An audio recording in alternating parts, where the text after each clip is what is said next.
মিরপুরে লেখা হলো ওয়ানডে ক্রিকেটের ইতিহাসের নতুন এক অধ্যায়, এমন রেকর্ড যা আগে কখনো দেখা যায়নি বিশ্ব ক্রিকেটে। এক ইনিংসের 50 ওভারই স্পিনারদের হাতে। অবিশ্বাস্য কিন্তু সত্যি। ওয়েস্ট ইন্ডিজ দল যেন ব্যাটসম্যানদের ঘূর্ণির ফাঁদে ফেলে ইতিহাসই গড়ে ফেলল।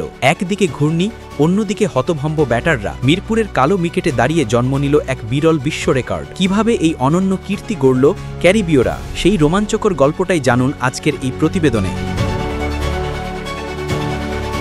ওয়ানডে ক্রিকেটের 54 বছরের দীর্ঘ ইতিহাসে যা আগে কেউ করেনি সেটিই করে দেখালো ওয়েস্ট ইন্ডিজ। সিরিজের দ্বিতীয় ওয়ানডেতে তারা 50 ওভার স্পিনারদের দিয়ে বল করায়, যা এই ফরম্যাটে একেবারে নজিরবিহীন।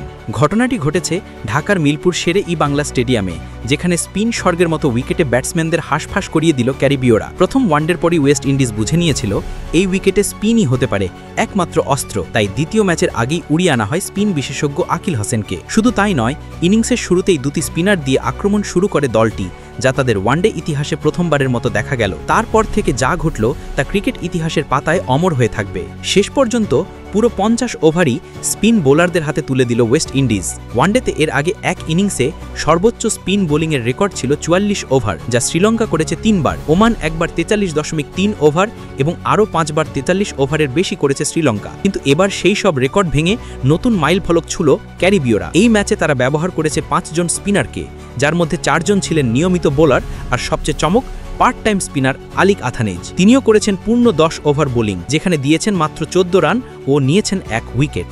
বাংলাদেশি ব্যাটাররা তার বিপক্ষেও ছিলেন পুরোপুরি রক্ষণাত্মক, যেন ঘূর্ণির জালে বন্দী হয়ে গিয়েছিল পুরো দল।